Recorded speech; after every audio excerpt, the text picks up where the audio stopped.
From Carolla One Studios in Glendale, California, this is the Adam Carolla Show. Adam's guest today, Jane Kaczmarek. With Gina Grad on news, Bald Brian on sound effects, and Vinnie Tortorich drops by.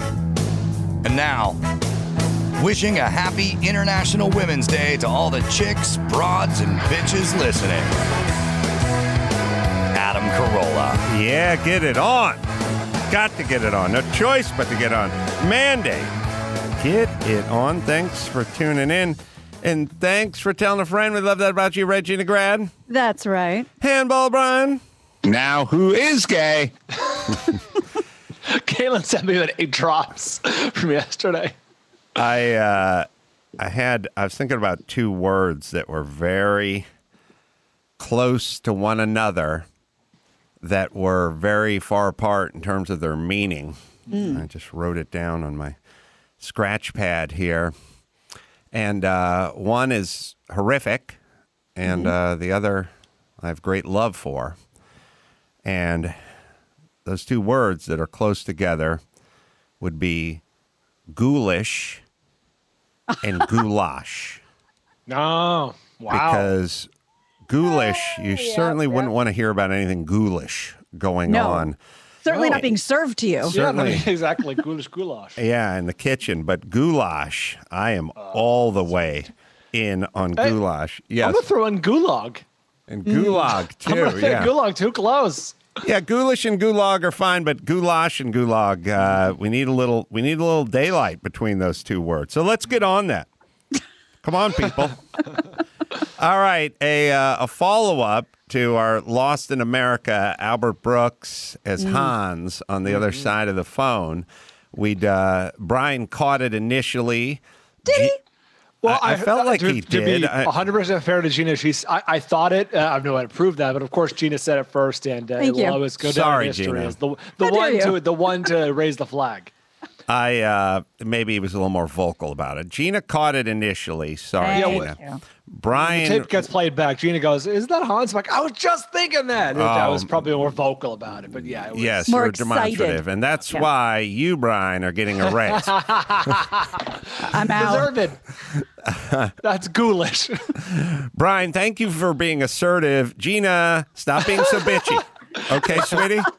You know that there are onion rings with your name on them that I brought. God damn, that's right. Onion rings are there and you're not? Wow. I can go pick them up right now. Wow. Yeah. So air-fried onion rings are on the premises. For you and Vinnie. For me and Vinnie. So we're going to, because onion rings, if you can, make let's put it to you this way, Gina. No one is ever going to say we are going to recreate onion rings in a keto-friendly way that are 100%. But give us a number. Give us a number. Are we at 65% of an onion ring we might get at a Sonic or fast food place? I got to, not to toot my own horn, but this is a pretty good batch I brought over. And they're not going to be warm, so I don't know if I'll get points deducted for that. But at their warmest, right out of the air fryer, I'd say they're 75. 75. They're crunchy, they're fatty, they're salty, they're sweet onions. I mean, I think they're very good.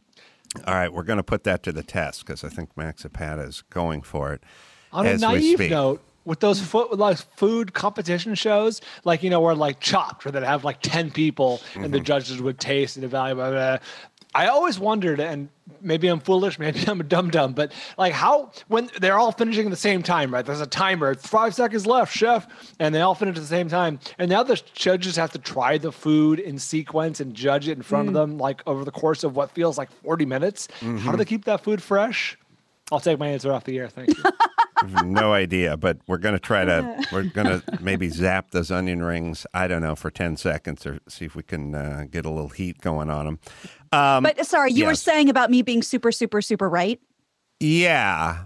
We're over that. We're past that. We're moved on. Well, they don't know what we're talking about. Superfan Giovanni went looking for a podcast with Albert Brooks in it. I did a nice one-on-one with Albert Brooks years ago. And, it's difficult because when I used to go do these podcasts with these people, see, everyone has a big fat context for podcasting now. You know, I'd have to go interview Mel Brooks or Albert Brooks or anyone with the Brooks. Any Brooks. Brooks. I'd try to talk to some of these people, 9 years ago. They wouldn't know what the fuck was going on, And when does this air and what station is it on? Right. They just didn't. They had no context for it. Like it didn't. Right. It didn't. They didn't know what a podcast was. It seemed like foolhardy and a waste of their time. Yes. For me to come talk to them on something they'd never heard of before, on some platform they'd never heard before. But Albert was nice. I think I went to his office in Beverly Hills. I had a conversation with him. I'm such a huge fan. And I did not ask him this because I didn't catch it. But who did ask it? What podcast? This is it's actually not a podcast. I hate to show you a point. This is from the 27, according to Geo, this is from the 2017 Criterion Collection Blu-ray. So he went deep into the director's commentary interviews on the Blu-ray and dug this out. With Robert Weedy? I don't know how to pronounce his name. Robert Weedy is a screenwriter. He also did like the first 5 seasons of Curb as director. So we have this clip. Question I've been wanting to ask you. I hate to, make you reveal the man behind the curtain, but when you're having the phone conversation with the Mercedes dealer and talking about the Mercedes leather, is that you on the other end of it? It is you. Yes. Look at that. Yes. Now, there's no extras, right? That's it. That's everything. I don't imagine at that price I'd have to add. No, just leather. That's all you'd have to add. Nothing else. Really? Yeah. It doesn't come with leather. No, sir, it does not. That's why I told you you'd have to add it. Well, what's in there? Well, it's what they call Mercedes leather. No review ever said it. Nobody said Has anyone even brought it up until this moment? No. Hey, we have a first. Thanks, man. I love that. Yeah, let's ruin the other movies. Let's give away as many secrets as possible. When you buy a car, I'll put some shoes in it for you. There it is. Wow. That's so vindicating, and I can't wait to play this for my fiance because I'm the one that when we watch movies at home ruins it because I go, wait, that sounded familiar. Who is that? And I'm sitting there on IMDb doing, playing along with the home version, for all animated movies and things like that. So now, do you hear it crystal clear? Oh, for sure, certain when they show him. I mean, when he's on camera saying it. On a separate but equal note. I have this interesting thing that I always kind of think about of like, we like butterflies, we hate cockroaches, we don't like silverfish, although we don't know what they do exactly. Nobody was ever bitten by a silverfish. Right. We love dogs, but dogs bite kids and fuck them up. Ladybugs and spiders are a good example. Yes, right. And with silverfish, we love, especially kids, roly-polies or potato bugs, depending on where you're from. Yeah. The potato bugs, I always thought was a Jerusalem beetle, I think was what we call the potato bug, but we called them pill bugs. Oh. Roly-polies were the pill potato bugs. bug I thought was much larger. The potato bug is the Jerusalem beetle, I think it's. Jerusalem cricket. Cricket. God damn it. I knew I got something wrong in there. Cricket. But why should it be a cricket? Anyway. No. Point is, we like this, we don't like that. It's kind of based on an aesthetic, right? And so I took a tour of the Oklahoma City Zoo a couple of weeks ago, and we came across a red panda. And the red panda is the cutest. Yeah, they're cute. It's like somebody took a puppy and a chinchilla and a scented candle and a dream maker and a memory jar. A fox. They have a face from a children's book. Like somebody drew that thing. Holy crap. You don't like here's what I'm saying. The red panda is a fair bit cuter than a Saint Bernard puppy. And that's saying Tessa. We'll have to get one. That is saying a lot, right? Oh yeah, for sure. Yeah, they look like a cross between a teddy bear and a fox and a Pomeranian. That's an animatronic Disney thing you would see in a small world. Right. They're sort of medium small. They have that face that's red fur, orange fur with the white nose and the white highlights, perfect markings, white brows on big them, puffy cheeks, and they're just adorable. And they have this super furry. Perky ears and everything. They're right amount of chubby. Like a chubby, right like a amount round of face. fluffy, chubby, Yeah. perfect. So when we came across the red panda in the red panda cage, everyone's heart melted. It was like, oh, look at the red panda. Look at the panda. Look at him. He's so cute. He's so cute. And Chris is licking his lips. we were like, oh, look at the panda. Look at the panda. Red panda. So adorable. So everyone's like, oh, look how adorable. Get pictures. And then in an adjacent cage that was at a partition between the two cages, there was a like junior red panda, like a puppy red panda. Oh, wow. It's smaller. It's like, oh, look at it. Yes. Heavens. And that is little they always give it this stupid Ambezi name or they never name it Steve or Bob or Sue or Shelley or Darlene or anything. From its original name. Right. There, that's the that's his daughter. That's his daughter. Oh, look, that's his daughter. And then of course somebody's like, why are they in separate cages? Oh no. Well, they're related. Yeah. The dad would try something. The dad would try to fuck the daughter. Yeah, that's right. Or eat it, or fuck it and eat it. I mean, it's basically lose-lose for the daughter. The poor guide was kind of dancing around. Well, the female and the male, and they're related. So yeah, right. So that's why you want to keep them together. Yes, they nurture each other. Yeah, but he would rape the shit out of his underage daughter. I'm sorry. Come again. I'm just saying 10 seconds ago, I was like, look at him. Oh, I want to cuddle with him. He's a fucking animal. Yeah. And that's what animals are. But I mean, you see an armadillo, you get it, right? Yeah, they're fine. They're fucking eating machines. Right. Like if somebody saw an armadillo in one thing, and then the daughter armadillo, and then it's like, well, we can't be him. Of course, look at him. He's a pig. Look at that piece of shit. He knows he's a rapist. Look at that. Look at those shifty eyes. Yeah. Why don't we just kill him now? Get some boots out of this equation.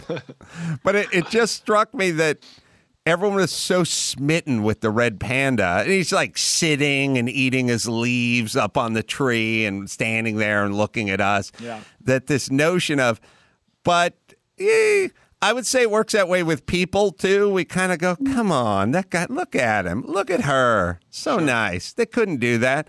No, they're animals. Yeah, we do what we do. They do what they do. Sweaters. Yeah. And they're right. Where's he? Look at Ellen. Sweaters. Look at Ellen dancing. Come on. I mean, we have lots of examples. Sadly, very recently. Right. But it is interesting how the mind works, and obviously the red panda, the cutest of all animals, is every bit as willing to rape his daughter. Lascivious.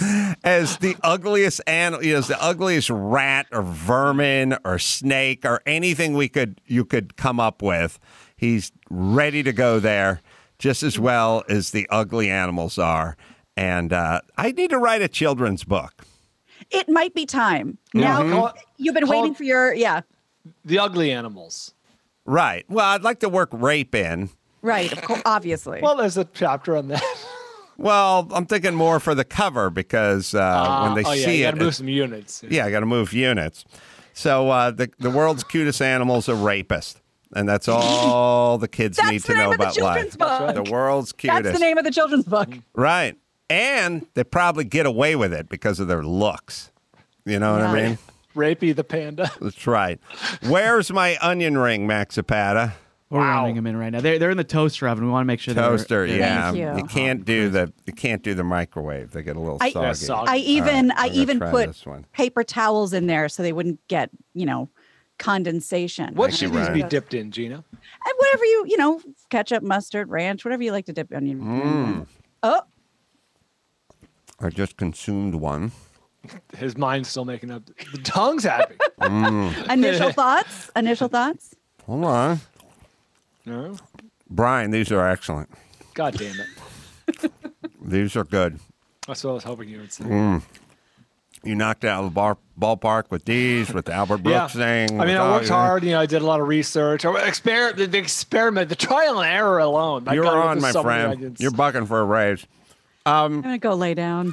Here's the thing. Now, I did it minus the little dip in the ranch or the dip in the ketchup or whatever your weapon of choice is. These are excellent. I say beyond 75%. Oh, wonderful. I say we're into the high 80s, low 90s. Oh, how about and certified fresh. I would say with your homemade ranch next to this, we're now there. I would say you. Here's what I would say. We'll see if this is a compliment or not. Uh-oh. Here we go. If all things were equal calorically or whatever, I would rather eat your onion rings with some ranch than some from whatever your favorite onion rings are from your favorite fast food place minus ranch, even if the calories were exactly the same. So I'd say that is a compliment. Yeah, for sure. I'm so glad. And while you're heaping this praise, which I so appreciate, the recipe, I moved it to the top of my website so everyone can take a look at it, grainfreecomfortfood.com, grainfreecomfortfood.com. The recipe is right there. What is the coding? Sorry. It is pork panko, which is a company that I have fallen in love with, would love to work with. Plus that's just ground up pork rinds? Yes, but I prefer it 100% over, like, you know, take a mallet and, you know, crush up your chicharrones, because I didn't grow up with that, obviously, and it has a smell to it that I don't love, and it's I like the pork panko brand personally.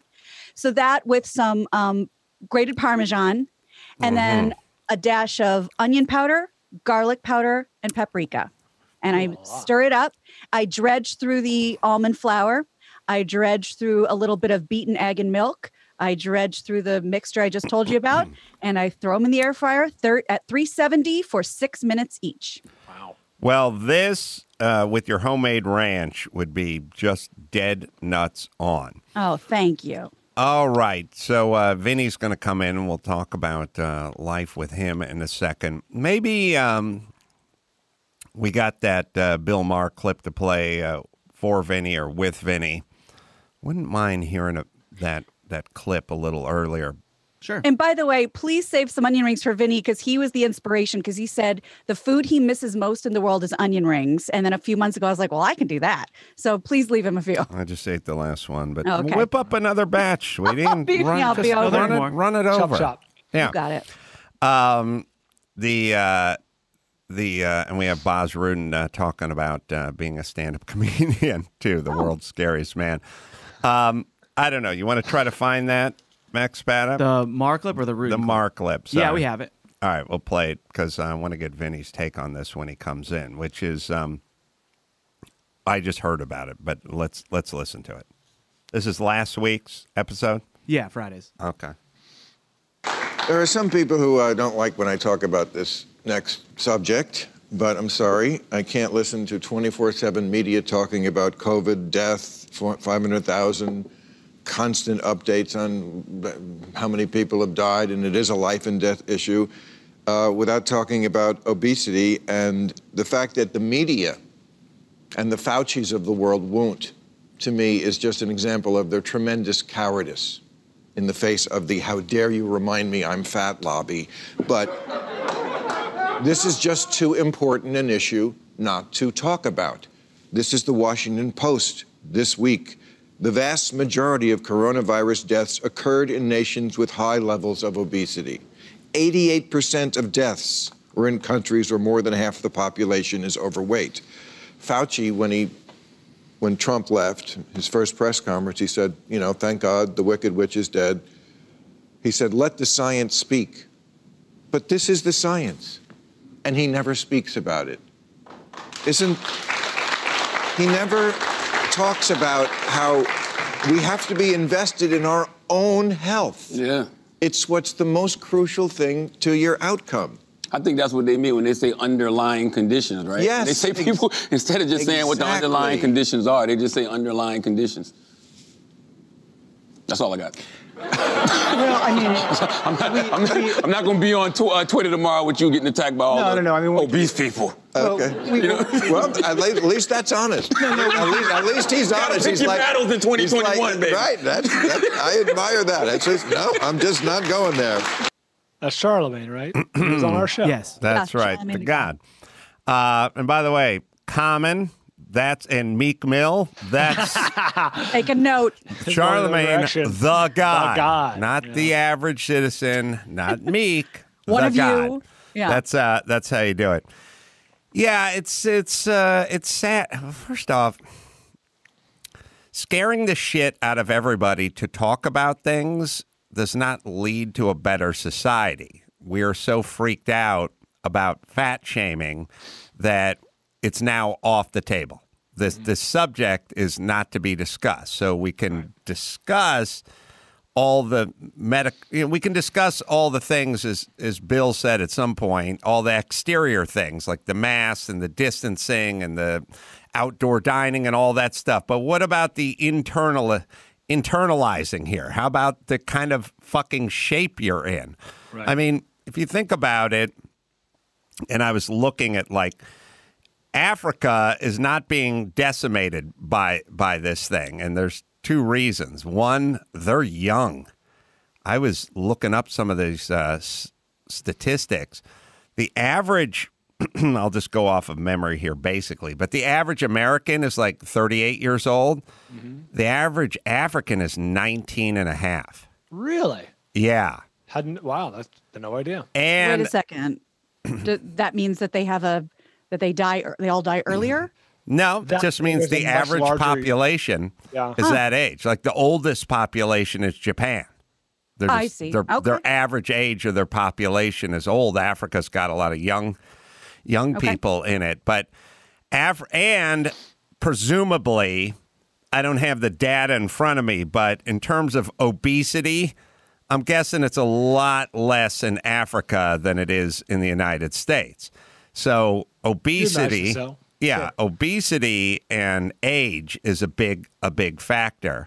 And India is not being destroyed by this like some other nations, and they're another youngish but slender nation, So we're not really, and I was saying to Dr. Drew, our society is Africa, Africa, Africa. When AIDS comes out, it's all about Africa. It's all about what's going on in Africa. We got to have a benefit for what's going on in Africa. At some point, when we'd kind of gotten a handle on AIDS in this country, we then shifted to Africa. And we're like, now there's another nation that is suffering, and we need to have benefit concerts and sing songs and things of that nature. No discussion of Africa. In a world where there's a lot of Africa talk, right. I mean, in our country, we do a lot of here's what's going on in Africa. Right. A lot more Italy and a lot more, It's been China. A lot of Western Europe. Like since when do we give a shit about Western Europe unless we're talking about like in Sweden, the schools, healthcare. We do that. We do a little cherry picking with the Netherlands or something, but by and large, when it comes to pandemics and big health issues, it's all Africa. Like we talk about us and then we talk about Africa. We don't really talk about Germany or Italy. No. And like you said about, whatever the newest horrible illness is, what about Ebola? That's recent.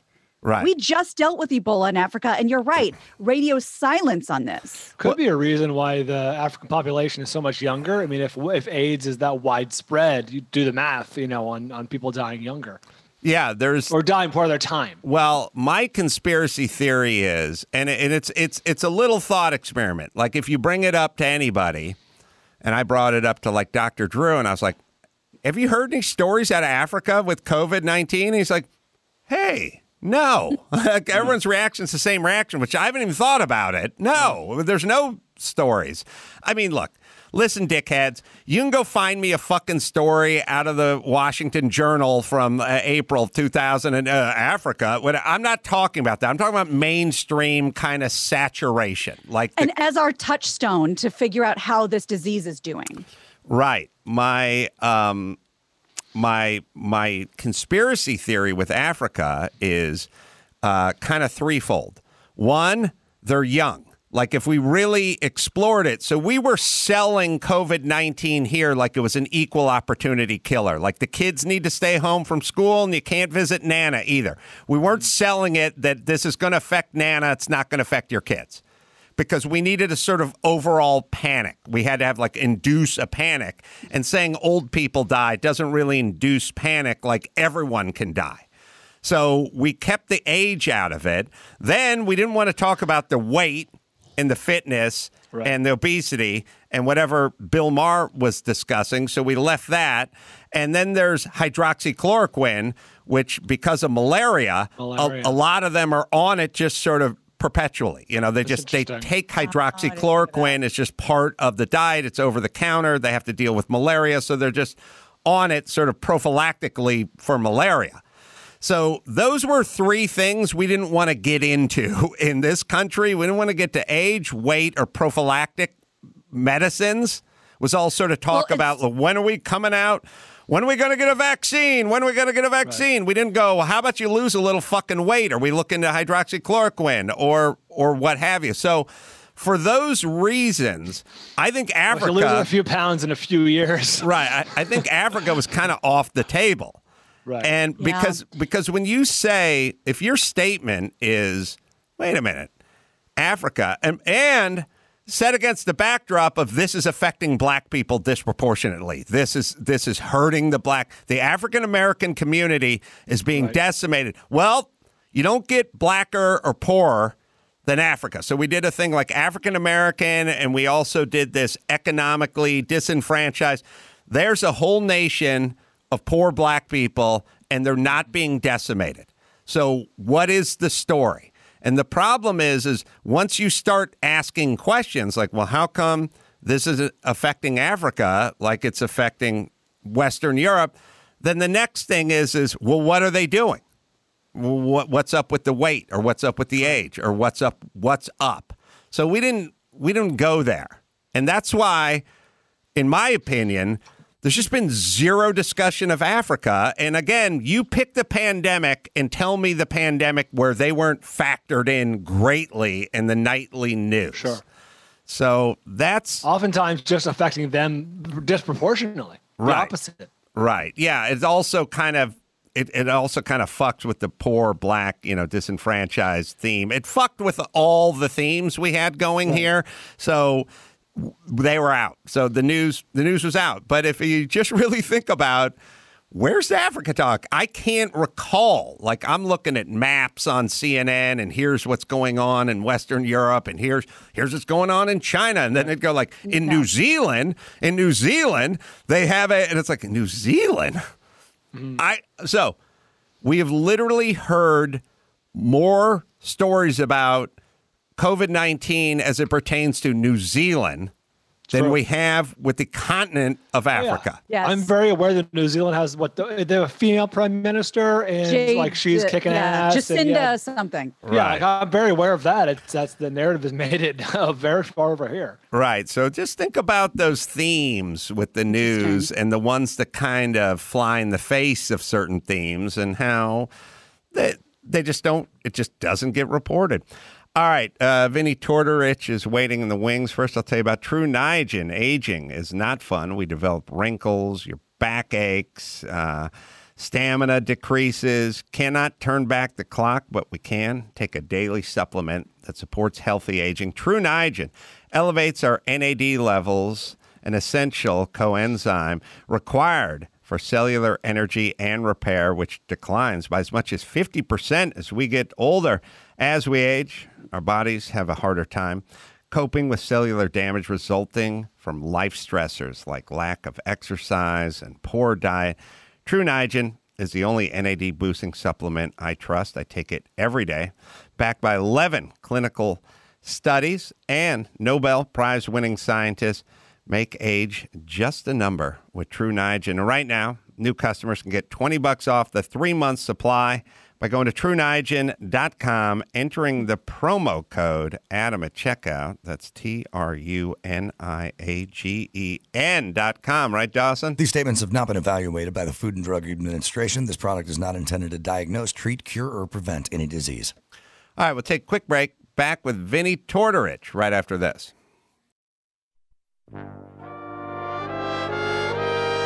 And now, a tip from the 1965 issue of Good Housekeeping. 120 Ways to Please a Man. Men like their wives to look pretty and hardly ever mind all our beauty products and primping as long as the result is natural. Let men be the masters of exaggeration with fishing stories and golf scores. Shy away from overdone, stark hairdos. Keep yours soft and bouncy, and he'll rumple it more often. Just one of 120 ways to please a man. Now back to the Adam Carolla Show. When's the last time you've been rumpled, Gina? I don't think I've ever been rumpled. Oh, well. Yeah, I got to get on that. I got Yeah, to tell Andy. you're overdue for some rumpling. It's because I don't wake up an hour and a half early, take the curlers out, take the cold cream off, and put my face on for my man. We have Vinnie Tortorich here. Fat, a documentary, 2, is available now on iTunes, Amazon, and Google Play. Please go educate yourself with that. Vinnie's should be trying. Did you try one of those onion rings? No, I tried about 24 of those onion rings. Good. And I've already done a thing about it we're going to put online. Look, I'm not saying this because Gina's on the other mic. Mm-hmm. Those things can rival. Have you tried them? Yeah.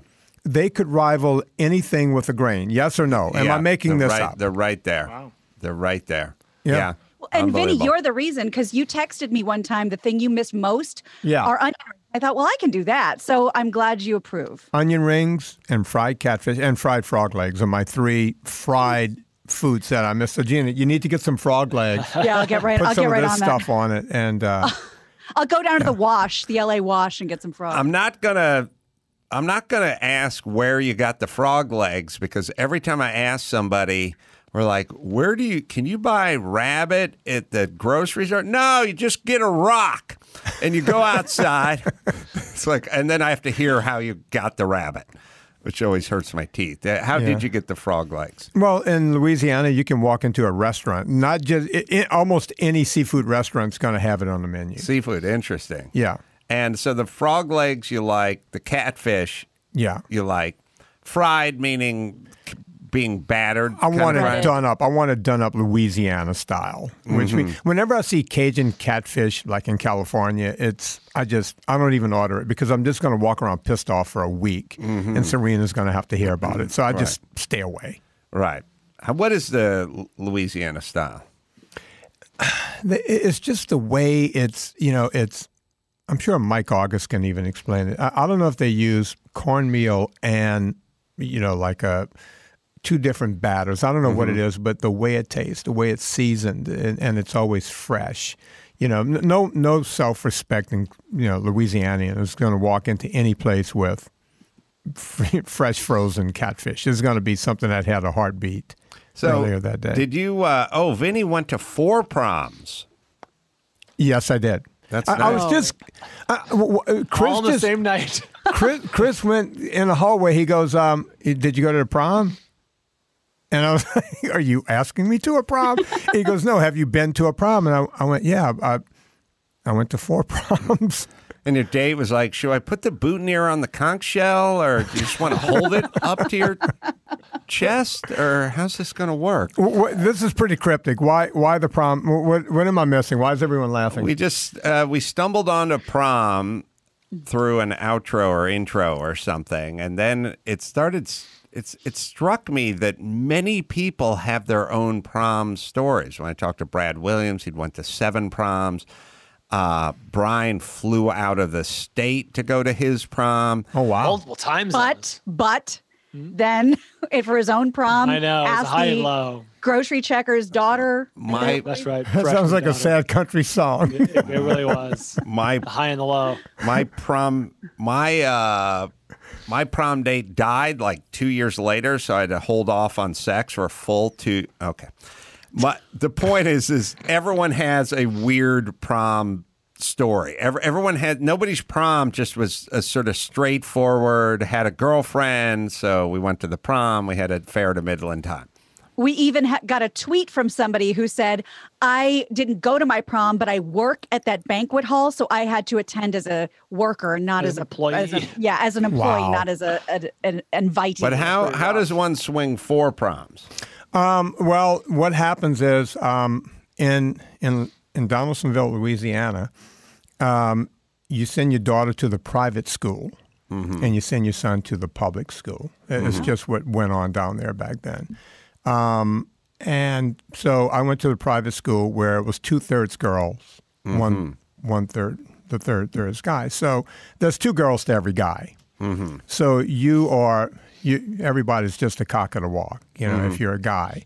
So every guy is going to go to the prom. Plus, there's a bunch of girls without dates. And it's a junior, senior prom. So the funny story about the first one, the girl's name was Susie. I guess I can use her last name. We're still friends today, Susie Soraj. And I was good friends with her younger sister, who was a cheerleader, who ended up being a cheerleader at LSU. But Susie was in my older brother's class. They were juniors. And she walked up to Michael and said, hey, Mike, prom's coming up. And my brother was like, yeah. And she goes, I was just wondering. And Michael's like, yeah. You think Vinnie might go with me? So nice. I felt bad for my brother. It's like, right. Oh, and, yeah. Susie was one of these kind of hot chicks. She had the biggest boobs in the school. That was long before. Got to pin that corsage on Cindy Soraj. Susie Soraj. That's right. Susie. And then the second year I went with a Suzanne. Her name was Susan Grow. And she asked me, and she was a junior that year. And then it was uneventful after that. I went to the junior and senior prom. I was able to ask girls. Yeah, but that's good. That's high status, being asked at junior and senior proms, being asked by the That's woman. what I was going to say. They're not Sadie Hawkins dances, and yet Vinnie's still courted. Yeah. But can I add, I wasn't the only guy that did that, because there were, usually it was sophomores and stuff, but I was probably one of the few freshmen that went. Yeah, there's more than one Navy SEAL. There's one more recipient of the Distinguished Medal of Honor. There's more than one guy buried at Arlington. There's many guys who've won the Super Bowl more than once, but it's an elite fraternity. That's what I'm saying. Look, I get it. I wasn't in a class by myself, but it certainly didn't take very long to call roll. You have a Howie Mandel, John Popper, Mangria story? Oh, trifecta. Yeah. What do you guys do? How do you know this? It's written on my screen. I don't know where Chris got it. I love Chris. I know how the story came about. My assistant is your assistant, and she was asking me about John Popper, and I started rattling off songs, and she goes, you sound like Carolla. And I told her this, Meghan, yes. So I was talking about John Popper, and I said, you're not going to believe this. But years before I knew Carolla, I used to train Alex Mandel right across the street. And he had mentioned that you owned the house right across the street from them at one time. Was that true? Was that your house? Wait, Alex Mandel? Oh, Howie's That's son? Howie's son. Right. So you lived right across the street. Yeah, I didn't live there, but I had a house in Malibu that was fairly modest, and then Howie had built this big custom place right across the street. With it was just an amazing. That's where his son shot a rap video. He did. And Howie didn't know, by the way. You guys remember that story, right? And then he also had the biggest pain in the ass neighbor. So much so that he took 3 years to build that house. I think Howie probably slept in it 7 times, and then 2.5 years later sold it and said his neighbor was such a pain in the ass he couldn't deal with him anymore. I thought his neighbor was the son of the other, the famous harmonica player. What was his name from the 60s? Bob Dylan? Bob Dylan. Dylan's son lived there too. Yeah, there is. He is there. Was that the bad neighbor? Dylan. Jacob Dylan. No. I was about to say, I thought he was pretty cool. He is a pretty cool guy. Yeah, it was another neighbor, older gentleman. But anyway, so you're John Popper. So I go in to train Howie one day, and he goes, you're not going to believe this, but I was at Adam Carolla's house, and he goes, I've never had a drink or any kind of drink while I'm broadcasting anything. It's just a policy of mine. But Adam gave me something called Mangria. Mm-hmm. And I said, Howie, listen, it's actually called Sangria. Don't ever say Mangria to anyone else because you're going to sound like an idiot. He goes, no, this was Mangria. Adam makes this himself. So now, again, I don't know you from Adam. Well, I don't know you from the other Adam. And I said, so, okay, Adam made something at his house. He mixed something up in a punch bowl. I didn't realize there was a drink called Mangria. Right. So he goes, and it's delicious. You're not going to drink it because it's got sugar, but it's delicious. And I couldn't stop drinking Mangria, and it catches up with you really fast. Do you remember this? Was he drunk on your show? Oh, he was. He came out on stage at the Canyon Club. He was drunk at the Canyon Club. He was drunk at the Mangria party. Yeah, every time he gets near Mangria, yeah, that whole I don't wasted. broadcast while drinking, not true on this show. Yeah. So you're a bad influence on poor Howie. So I'm an enabler. And he says to me, now we're running around his house in Hidden Hills, and we're just running around looking for a harmonica that he says John Popper gave him. And now I'm thinking, he wasn't just drunk. He thinks Sangria's Mangria. He thinks he's met John Popper. You know, and I'm like, this is the most bizarre story I'm ever hearing. He's like, no, you don't understand. John Popper gave me, he played it and then he gave it to me. And I said, that's BS because you wouldn't have touched something that came out of another man's mouth. That's a good point. And he wanted to show it to me and he couldn't find it. We were tearing the house apart looking for this thing. And then he says, the hedgehog was there. Ron Jeremy. Yeah. So you remember this, right? Yeah, they were all just getting ready to perform. Well, at your house? Yeah, John at a benefit in my backyard, and John Popper. I mean, Chris remembers kind of the story, but John was in bad shape. Yeah, he was kind of hard to tell if really he was hungover or really sick or really something. I think he had a cold, like he had something really bad, and he just said, "I need to lay down in this little guest house here for 20 minutes, and then when I get up, I'll perform." And he just laid down for half an hour, and then he got up and he just played the shit out of that harmonica and sung everything. Yeah. But that's kind of he can rally. You know what I mean? I'll tell you one thing about dudes, big dudes who party can rally.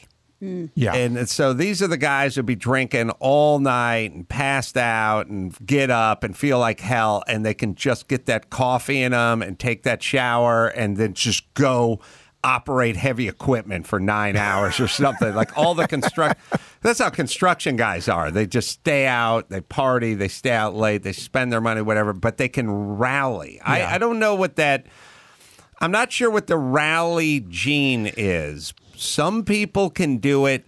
Other people, if they go to bed at 4 drunk and the alarm goes off at 7:30, they get up and they go, I'm sick, I can't go in it. And they just go right back. They go right back.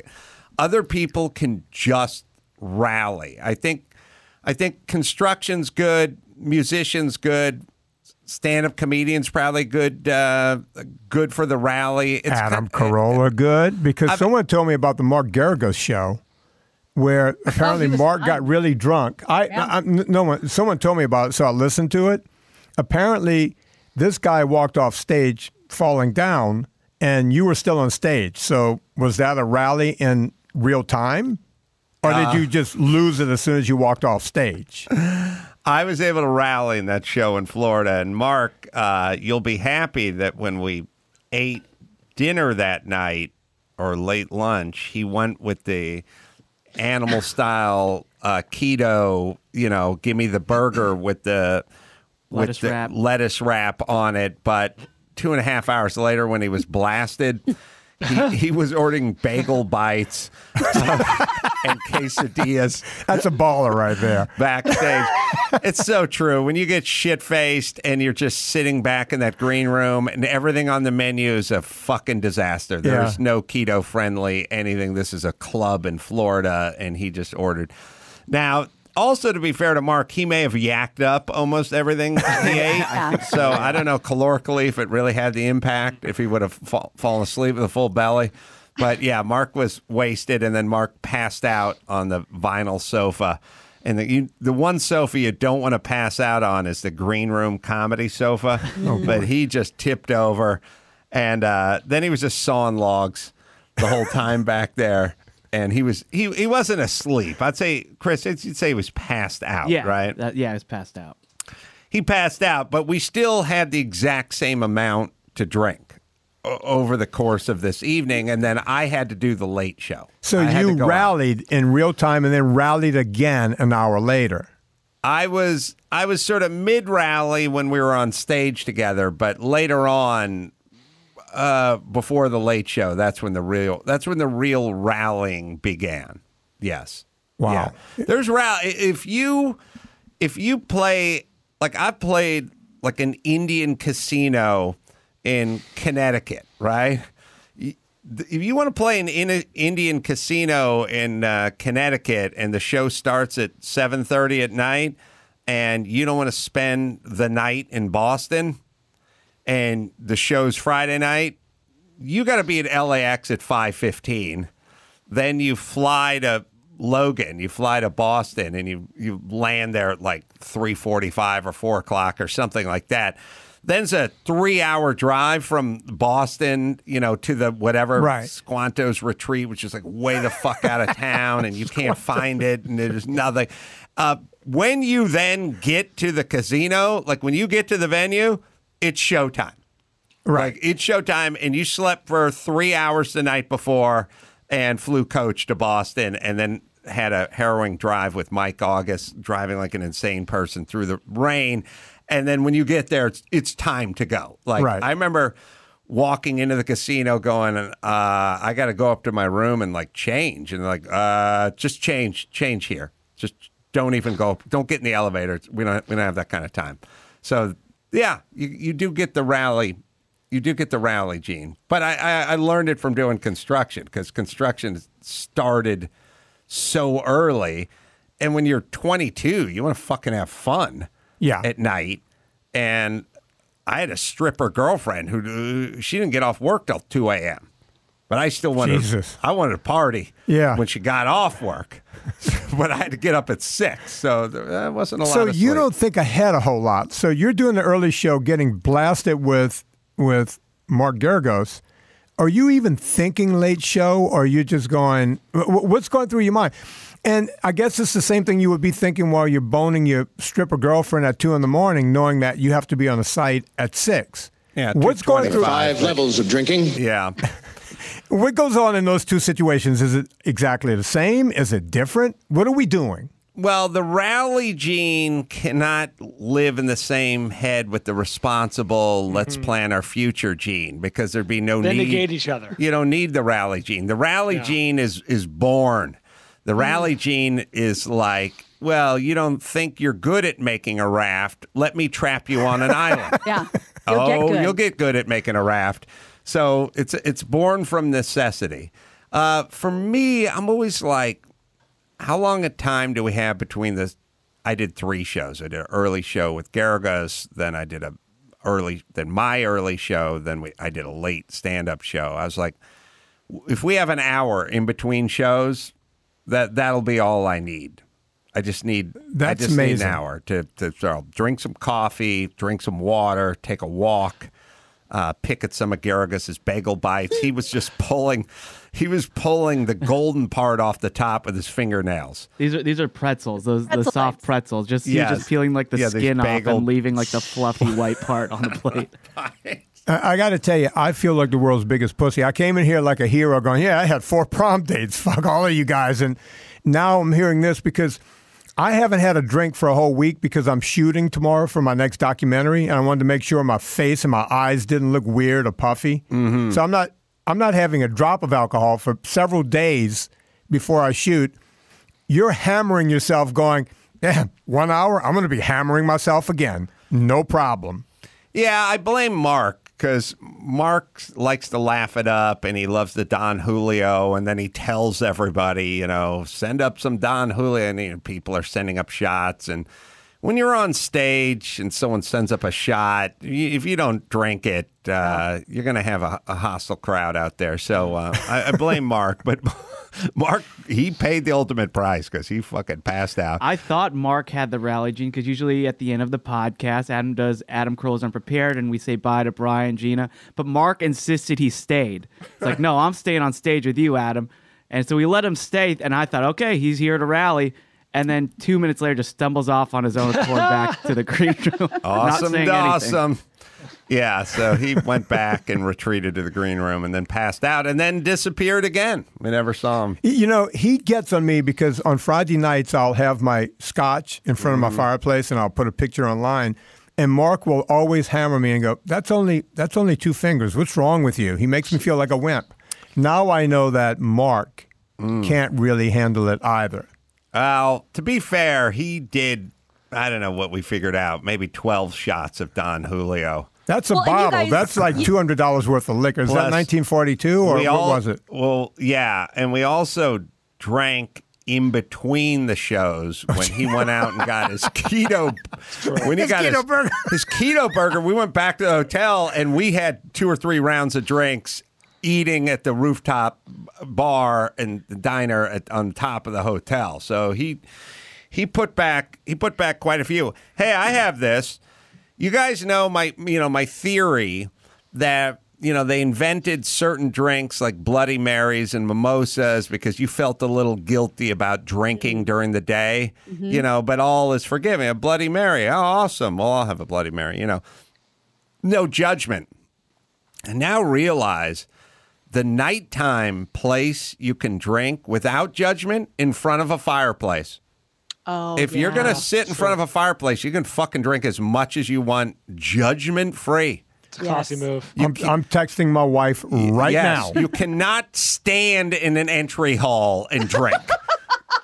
I don't care what time it is. At night. An indicator. I got to get these notes because... I'm looking at the scotch in front of the fireplace. So, if you want to stand in front of a roaring fire, you can fucking drink 2 bottles of scotch. Mark calls that a sliver. I'll send it to Chris so he can put it up for Gina and Brian. Yeah, it's classy, and it doesn't have to be just your brandy or your hot toddy. It can be anything you want. Mm-hmm. Yeah, you sitting in your underpants watching TMZ at 9:30 at night and drinking that's a problem. Yeah. Maybe if everyone gets one of those VHS tapes of the fireplace. They have on Netflix for Christmas. Yeah, just get the Yule log going, and then. I think you need to feel heat, man, not just the heat coming from that booze. To your heart's content. You TiVo the Yule log just to play it during the year so you can get a drink. But no one has ever asked anyone who drank in front of a fireplace, how much have you drank? Or what's going on? No. Is there an issue here? What night? Was it a Saturday night? Or are we talking about a week? No, you get in front of that fireplace, you drink as much as you want.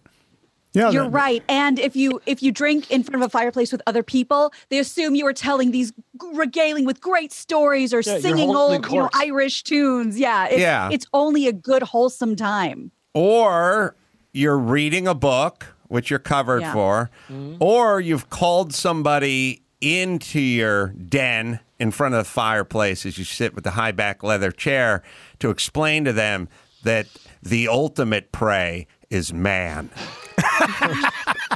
As you drink from your snifter. Because that's where those conversations, as we see all the trophy heads on the wall. That's right. Right. All right, sorry. Vinny. Let's talk diet, let's talk eating. What are your thoughts about what Bill Maher basically said and how it's a sort of conversation we've been avoiding in this country, especially as it pertains to the pandemic? Why there's been, I don't know, what have you guys heard less of? Discussions about Africa and COVID-19 or about your health and your fitness and your body mass index? Like, I've not heard either of those discussed in any kind of mainstream way. The only time it's being brought up is now when you check when is it my turn for a vaccine? Right. And now it's a thing. You can check obese. And that's the only thing I've heard about it. All of a sudden, a lot of people in LA are convinced they're obese. And they're fine with it. It's like a Simpsons episode where Homer had to pack on the weight. Right, in the moo-moo. Yeah. I brought it up on this show early on when COVID started. I think that's when Mark started calling it the Vinnie Virus. And I had read an article that morning out of the BBC, it was some British news, and they said this woman, you don't have to be old. They were getting that, not just old people get the coronavirus. You can die from it and be young. And this woman was 40-something years old. I can't remember the age. And they said this woman had no underlying conditions. She was perfectly healthy. She was like 43 years old, and she dropped dead of COVID. And then they had a picture of the woman. Right. And she was not, look, if you're 40 pounds overweight, we can squint and go, well, is that person morbidly obese?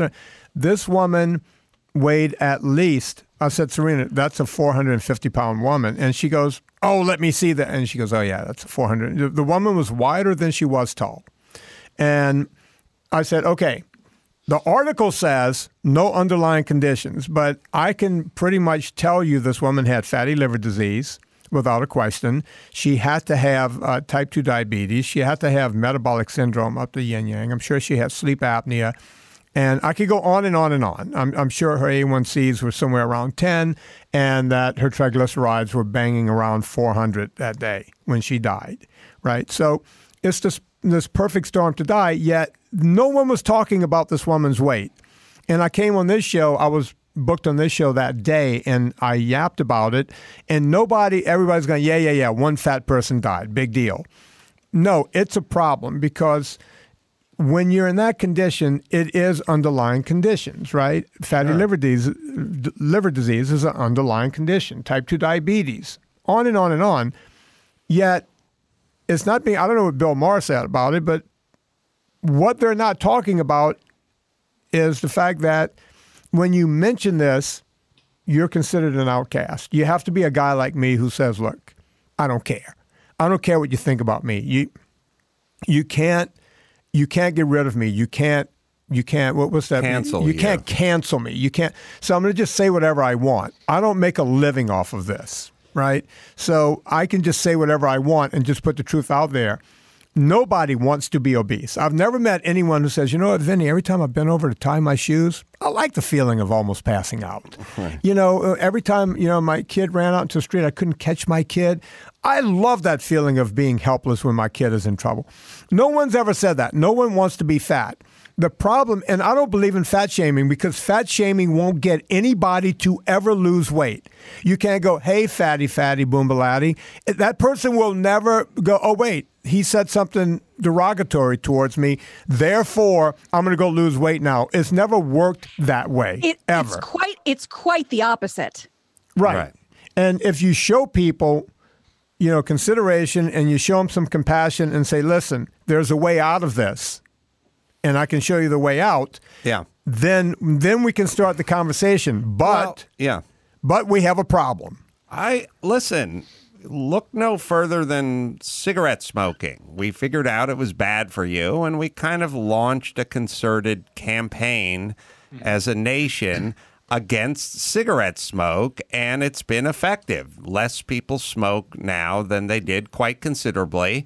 And we stigmatized it. You can't walk into a public space with a cigarette now and all that kind of stuff. And so we took something that we saw was a health problem. We focused on it, and it was effective. And I think we need to do the same thing with obesity for sure. Jane Kaczmarek is waiting in the wings, Vinny, so I'm going to just give you a plug. Fat, a documentary, too, available on iTunes, Amazon, and Google Play as well on the website, VinnieTortorich.com. Go there, and nsngfoods.com, featuring the ultra fat butter, which is excellent, excellent stuff. Vinnie Tortorich. All right, we'll take a quick break. Come back with Jane Kaczmarek right after this.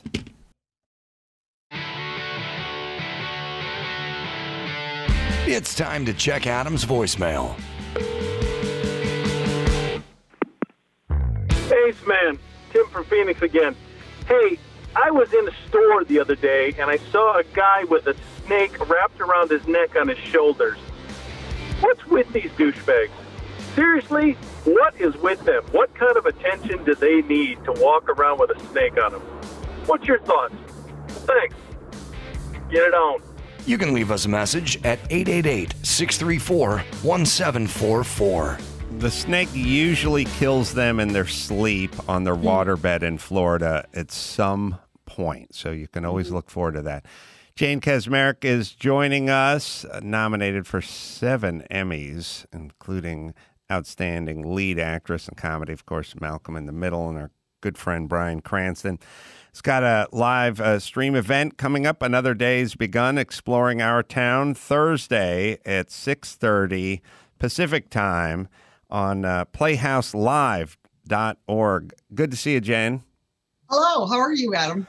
I'm well. So when I first heard about the play, I thought, in Pasadena, well, we can't do that in Pasadena, but you're streaming it. How does that work, and how has it been working? Well, theater is, as with what everyone's had to go through the last the last year, in fact, probably nothing's been harder hit than theater, because you can't put on a play with that many people, and you can't put on a play unless there's an audience. And that's the biggest problem, really, because if you've ever been to Broadway shows, those seats were made in the 1920s or something, when people were a lot smaller. And there's just no way you can get 6 feet apart. So you could put the play together, but getting audiences to come is going to be really hard, because nobody wants to sit that close. It's still not safe to sit that close. Also, if you have an actor who does get sick, which might happen, the show very likely will have to be canceled if there's not an understudy. I was doing a production of Long Day's Journey into Night with Alfred Molina at the Geffen Theater a couple of years ago, and we didn't have understudies, and it was you had to be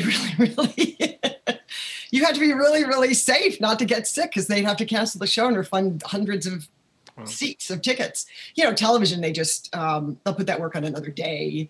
They can always move stuff around. But theater it's live theater. It's live. The whole excitement of theater is that it's live. So what we've been doing now, something popped. What we've been doing now is Danny Feldman, who is the new artistic director of Pasadena Playhouse, is wonderful. He came from Rattlestick Theater in New York, which was Philip Seymour Hoffman's theater.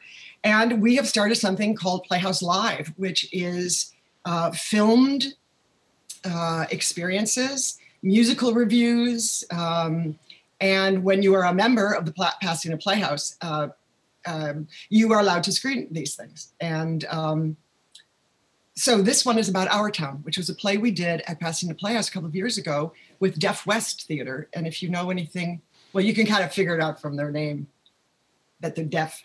They sign, yep. They sign, American Sign Language. So we had signing actors, speaking actors who also signed. And for anybody who knows Our Town, it's about talking to each other. It's about, we don't have time. We go through life and we take everything for granted. And can we just look at each other and talk to each other? So doing that with deaf actors was a beautiful challenge. And we tried to do it to kind of talk about the Trump administration and how hard it had gotten for people to talk to each other. It was an amazing experience. I've never done a play. I was never in theater. But when I was at the Groundlings and they told me I had to go take an acting class because I was funny, but I didn't know how to act. And I found some place on Ventura Boulevard that was next to the Samuel French bookstore on the corner across from the McDonald's I used to work at when I was 16. Yes, Radford is right there. Right, right next to the Radford Studios. On the corner was like a big acting academy or something. And so they said, go there. And I went there, and we did Our Town. I think I remember that the play. I don't think we did the whole play. I think I had to do a scene from Our Town about a boat with a sail? A boat with a furled sail or something like that. I had some weird. Oh, maybe that was Our Yacht. Our Yacht. That's what it was called. There's no boat. It takes place in New Hampshire, very landlocked. Yeah, they're quite landlocked. Our port town. What was the line about a boat with a furled sail? Well, I don't think we were talking about being on a boat. I think there was some discussion. Maybe the actors were talking about it. It was a metaphor. You enjoy your acting classes? I was so bad at it that I don't think I could have enjoyed. I didn't really enjoy it. It'd be like saying, did you enjoy skiing when you couldn't stand on skis? Like, okay, but what helps you to stand on skis? Skiing or Knowing what trying you're doing, to, right? trying to ski or attempting. Acting is, it's about what you're always trying to do in acting is what am I trying to do to affect you to get what I want, an action objective. So if you go through any script and you mark it into beats, right now I want this, and you mark it into beats, and even if you don't know what you're talking about, you can make it work by playing your action.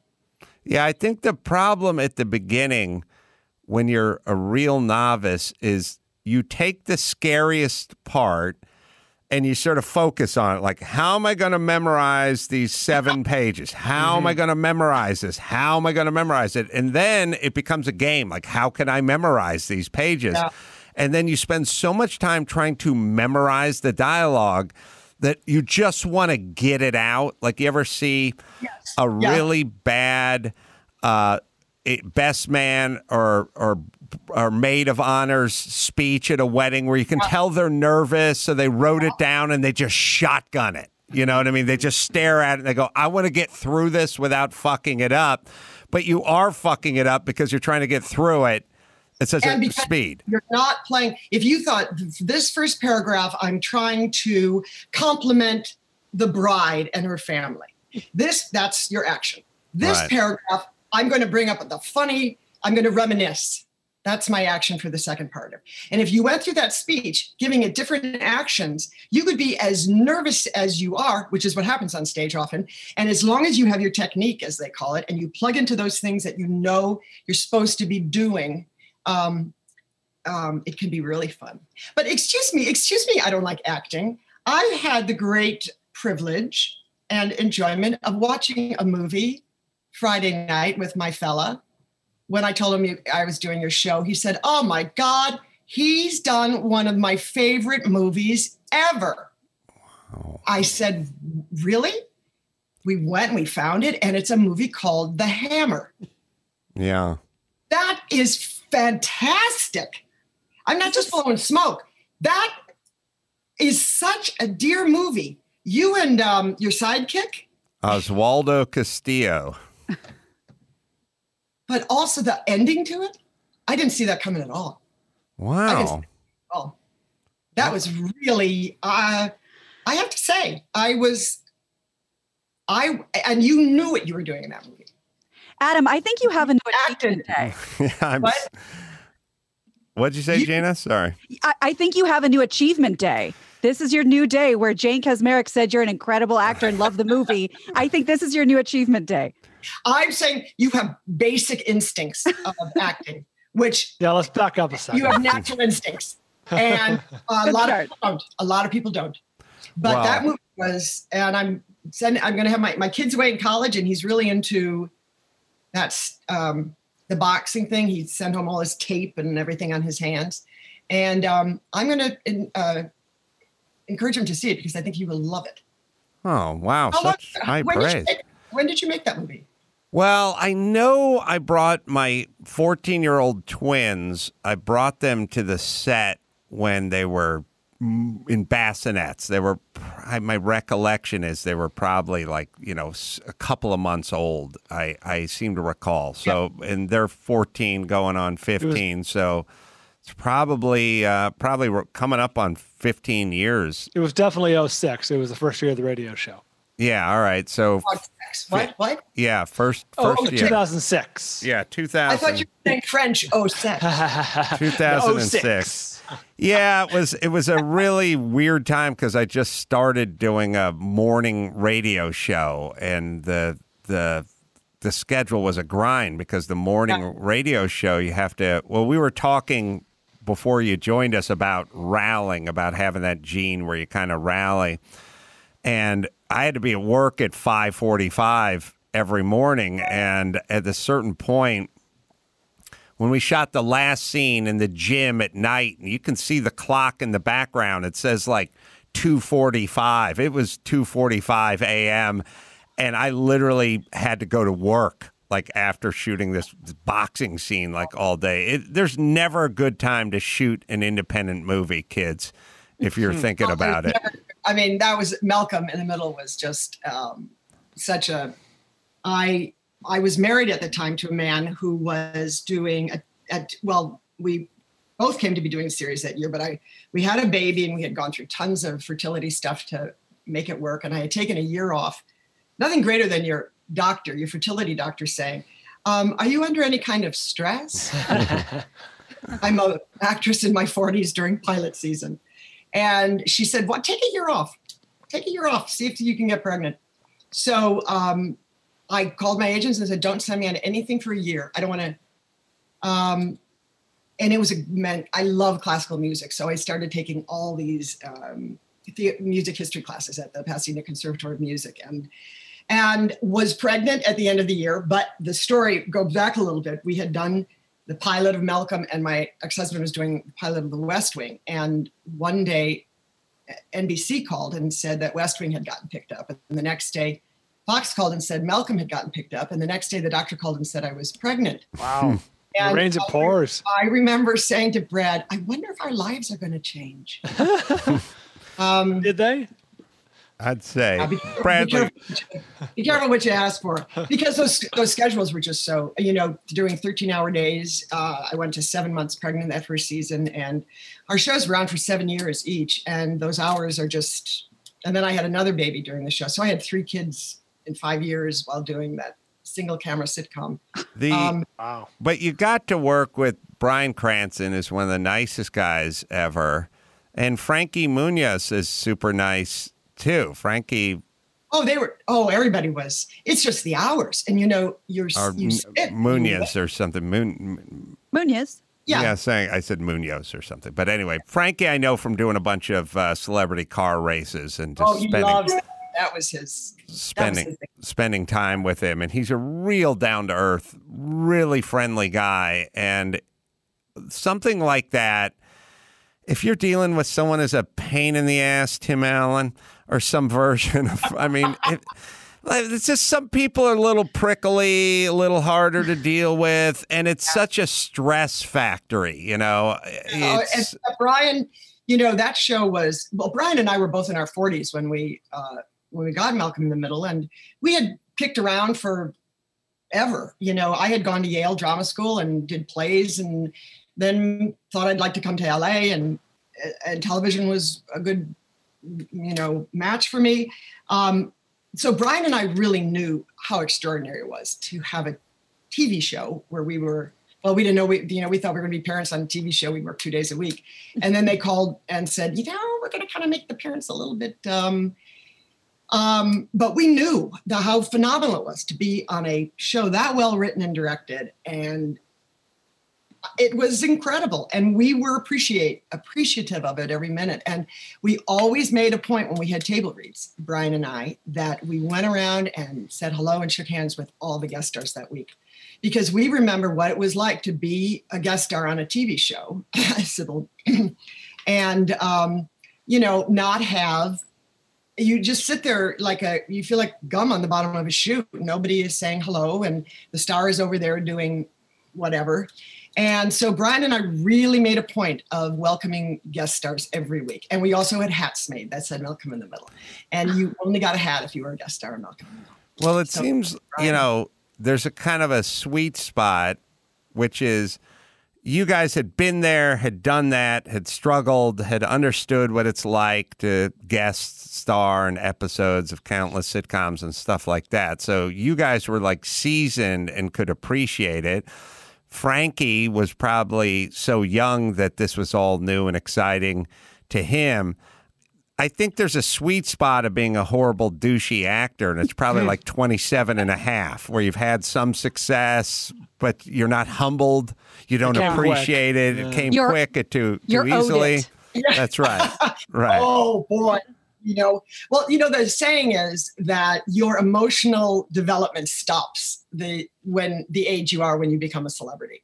Mm-hmm. So if you became a celebrity at 8, but that wasn't the truth with our kids, though. Eric, who played Dewey. But oftentimes that's why child actors are kind of such a douchey, as you say on the show, so with such confidence and brio, is that you become a celebrity and you stop any emotional growth because you become totally spoiled, totally fawned upon, and you just kind of stop right there. So, but Frankie was great. It fell into his lap too. He had done a movie called My Dog Skip that had been a big hit, and they were looking for Malcolm. They put him on tape. He was the first tape they saw. That was it. We don't need anybody but this. It was really an amazing thing for that kid. And while we were doing the show, he was 14 when we started. He looked younger, but he did all those movies with the blue. Paul Giamatti. Not Blank Check, but I think he did 2 of those movies. Where he jumped in the pool and turned blue. Yeah, the Revenge movie. Yes, and he got so much money for each one of them. I mean, he was Big Fat Liar. Yes. And then another one with some of those teenage girls that he would always come back with a big crush on. But that kid, he didn't smoke, he didn't drink, he didn't do drugs. He bought real estate. Yeah. I always loved that about him. He had a very good business manager who, and he was he's a great kid. But after Malcolm, he just said, I don't want to do this anymore. And I remember him saying he was going to buy a NASCAR team. I said, how much does that cost? He's a very good race car driver. And the last I spoke to him, he was living on like sort of a sprawling place in either Arizona or New Mexico or somewhere. He moved out into that area and was remodeling like a ranch house. Gina, yes. He played in a band, and he's a terrific dancer. Wow, that kid was he was a sexy little thing. I always think that he weighed 95 pounds, which was the size of a large otter. Well, this is a terrible segue from sexy, but you said, he was a good kid. And, you mentioned how you become emotionally stunted the second you're launched into celebrity. Did you know his parents? Do you think that had something to do with it? No, actually, Frankie was kind of but one of the other kids, it was the kid who played Dewey. His mother was with him all the time, and that was a huge influence on him. Frankie's parents were, Frankie was more mature than they were. Wow. Interesting. So he kind of wished they would go away. Yeah. Because some people the parents got very excited about their kid being in show business. And, there were just tales where you were sorry for the kid. Enough said. And that's the kids. People come out with their own. I mean, Brian used to always say you can bring out about our kid, not Brian and my kids, but you can bring out the best in your children or the worst in your children. But what they are is there. So Frankie was just a really good, mature, solid kid from the get-go. I have twins, so I'm going to bring out the best in one of them and the worst in the other and conduct my own little social experiment. Who is this American genius that you're hanging around with, this male who loved the hammer so much, this new man, this very important man? By the way, I like the cut of his jib. Yeah, hot on the scene. This guy's a keeper. You would like the cut of his jib. I'm from Milwaukee. He's from Kansas City, Missouri. Excuse me. Salt of the earth. Mm-hmm. He is not in acting at all. We met because we realized it's the first time I went online, which I couldn't believe I had ever done. He was the first person I met online. And the thing that drew us to each other was we both had a crush on Abraham Lincoln. Wow. That's oddly specific. You know how hard it was for me to find anybody to go out with. Was this on my new dating app for available seniors, Carbon Dating, where we can talk about our love of Abraham Lincoln and how we miss the Etzel? We both are big, big readers, and we both hate the water. We both hate boats. We both love rain. I think I put down that ideal vacation was Scotland in a museum in the rain. Wow. They put on abolitionistonly.com. But we really, I think in almost 3 years, well, COVID had, but we stay inside it and we cook and we read and we do other things like watch The Hammer. God, I love this guy. But he's in the horse. He has a bloodstock agency, which I didn't know either, Gina. I'm glad you No. did. Like a dog being shown a card for horse breeding? Very close, but it's not. Thoroughbreds are all the bloodstock of thoroughbreds. You have to mate a thoroughbred. You can't do artificial insemination, which you can do for a lot of other livestock. So he's basically an agent for people's horses. He's got clients who say, wow. Say, Andrew, I'm looking for, I want to like a broodmare to go, I want to have her mixed with. And he will find the horse. Then for whatever they want to spend or what the deficiencies are, maybe of the mare, he'll find a really good stallion to match that. So he does all the behind the scenes horse stuff. He has them transported out to Kentucky. He goes to see them up, and so he's. And I found that fascinating because he's Yenta the matchmaker for horses. Yes, he's Chuck Woolery. It was. I'm like, how can you tell that's a good horse? He said, watch, and he had me walk. He goes, see this, see this, see this. I'm thinking, and it's like Adam, Malcolm Gladwell talks about your 10,000 hours. You put your hours into doing something and you have a natural kind of gift for it. And he had gone to Claremont colleges, here, which were right next to Santa Anita. And he used to go and work. He was a philosophy major. And then he would go and work the ponies at Santa Anita and just loved anything to do with horses. So I told you this guy's a genius. You stay with this man. You hitch your wagon to his team. I'm using a horse metaphor. He'd love that. That's right. He really, Adam, when I say, this, when I said I was going to be on your show today, he went, he saw that winning, what do they run across? Horses. Finish line. The finish line. And said, we've got to watch The Hammer. Love that guy. Last but not least, another thing we can bond over is your love of Polish food. Oh. And I grew up out here, but with a Hungarian grandfather who cooked all the Hungarian food and the Polish foods, basically pretty close cousins there. And I lament the lack of schnitzel and all the potato stuff and just the sauerkraut dishes and all. So whenever I travel, we always find a good Polish joint, a good Hungarian joint, a good German joint, which you can find in the Midwest and many other cities, but not much going on in, I know you're in like the Pasadena area. I'm out in the Glendale, La Cañada. I can't find those restaurants. Do you have any you could recommend? There's a place I know called Polka in Eagle Rock. Maybe? Eagle Rock. Yeah, I've been there. But I do, and I will bring you some if you like. When I go back to Milwaukee, and I'm going Saturday to see my family, I always bring back the Clements Fresh Polish. People always think of kielbasa being smoked. Eschew the smoked kielbasa. Fresh Polish sausage it's so good, and you can't find it around. So I freeze it the night before, wrap it in tinfoil and rubber bands, and put it in my suitcase and bring it back. Wow. You guys live pretty close to each other. Yeah, how do you cook it up? I'm in La Crescenta. I mean, I'm within La Cañada. I'm in La Cañada. You forget where you're from, boy. I used to live in La Crescenta when I rented a house many years ago. But yeah, I'm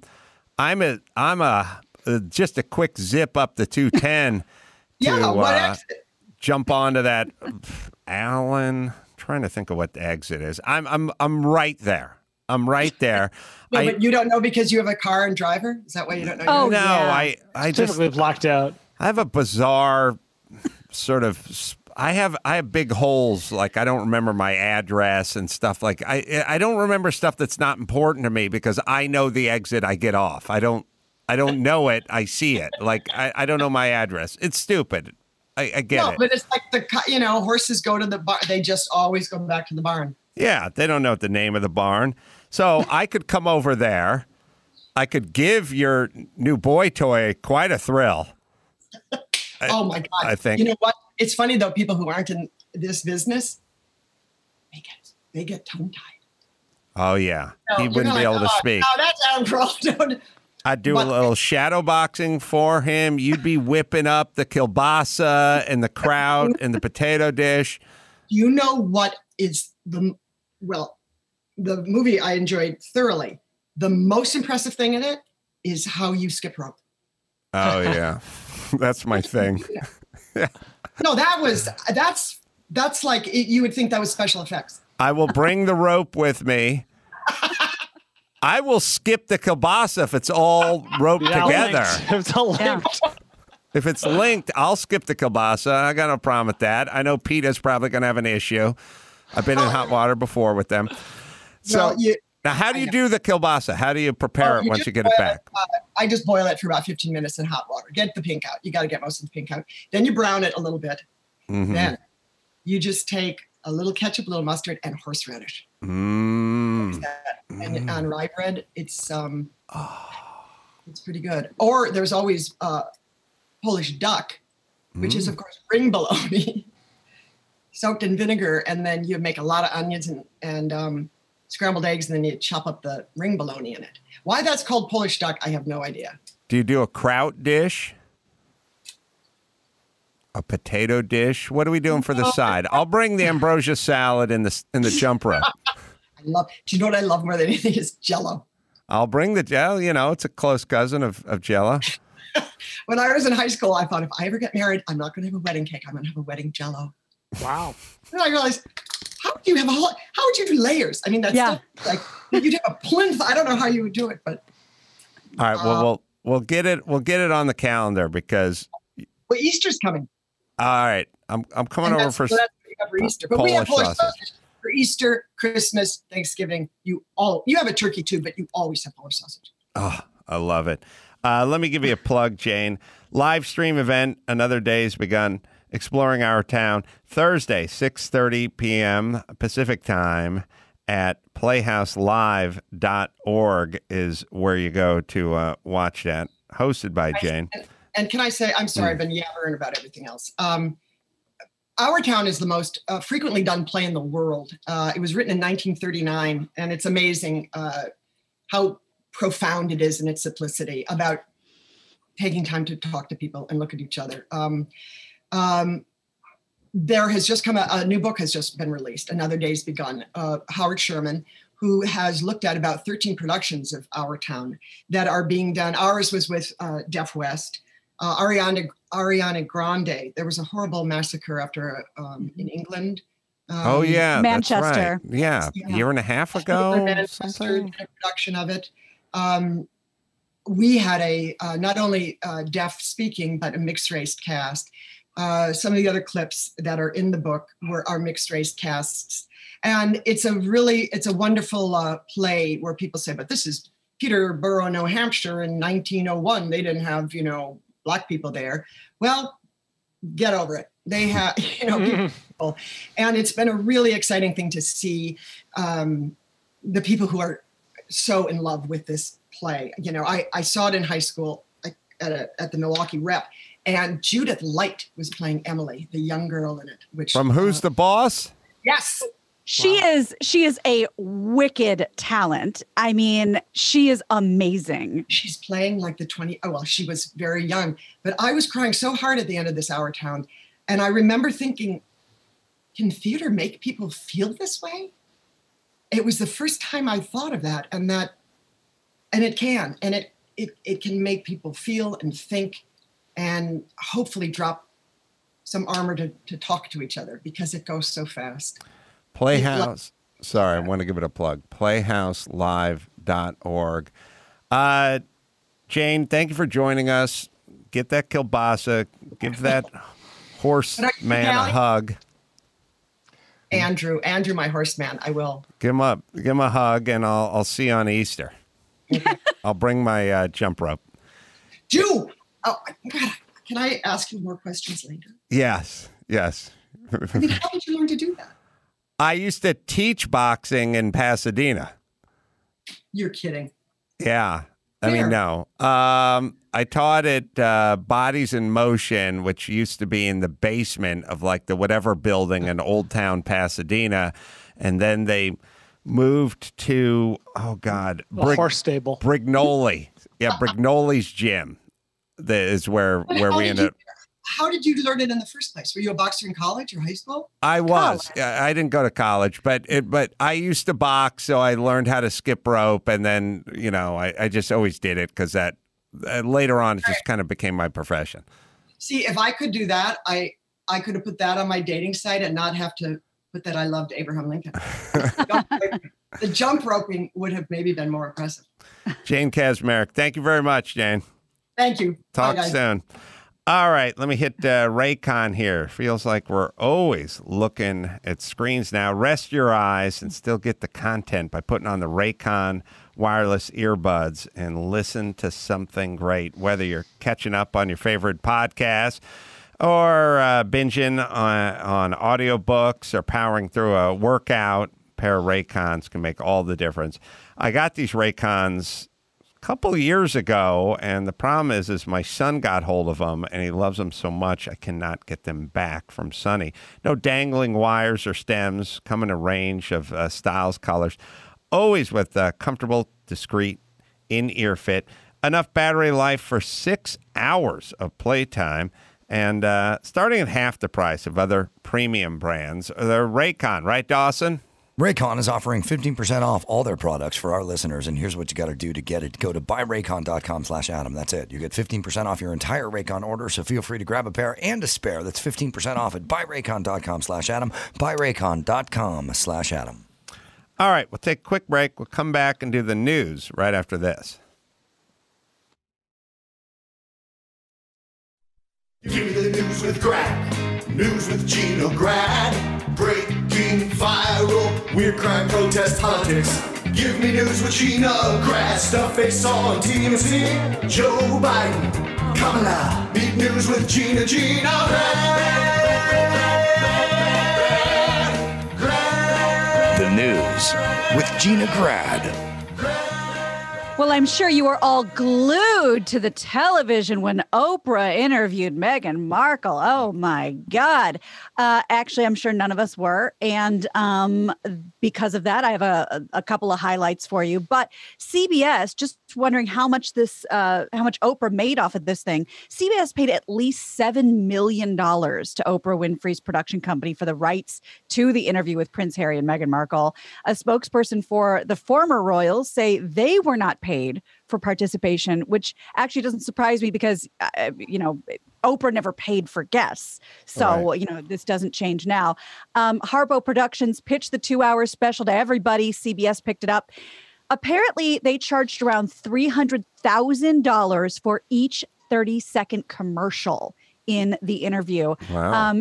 CBS also purchased the rights to show it internationally. It's being shown in England as we speak. The British media jumped on Harry's betrayal of the family. They blame Meghan, the whole thing.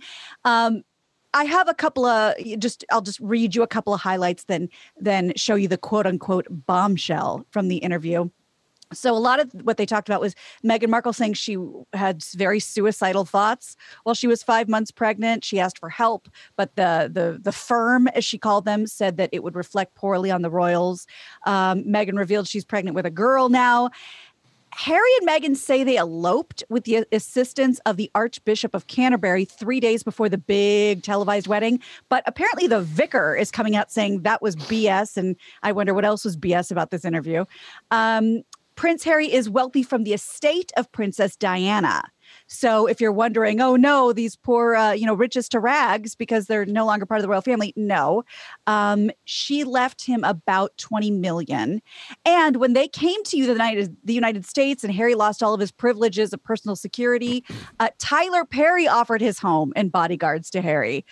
But what everybody's talking about is this clip. This is a clip from the interview that everyone's calling the bombshell portion. It has to do with questions about Harry and Meghan's son, Archie, the baby. in those months when I was pregnant, all around this same time, so we have in tandem the conversation of he won't be given security, he's not going to be given a title, and also concerns and conversations about how dark his skin might be when he's born. What? Oprah. And you're not going to tell me who had the conversation? I think that would be very damaging to them. No, So she's such they a did- fucking victim. Ugh. Harry came out later saying it's not the queen or the queen's husband, but referring to it could be the dad. They don't have a great relationship. She's talking about like a lot of racism there. First off, does she strike you as a black woman? She doesn't strike me as a black woman. I mean, we met her dad, haven't we? Met him? Or, I mean, he's been in the spotlight. He's white. He's more than white. He's Alabaster. He's porcelain. Yeah, he's King Ralph White. Right. So he's a big old white dude. And so is her half sister, who changed her name back to Markle when Meghan got in the spotlight. Wrote a tell-all about her, and Meghan's like, I don't know how you tell all when you don't even know me. I haven't talked to you in like 20 years. Bitch, you don't know me.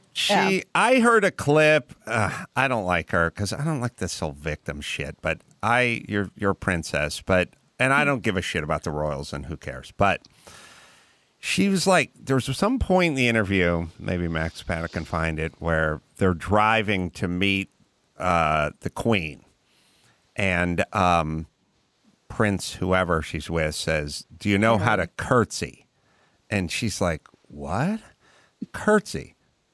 No, or whatever. And he goes, well, you should know how to curtsy because that's what you do in front. And he's like, she's your grandmother.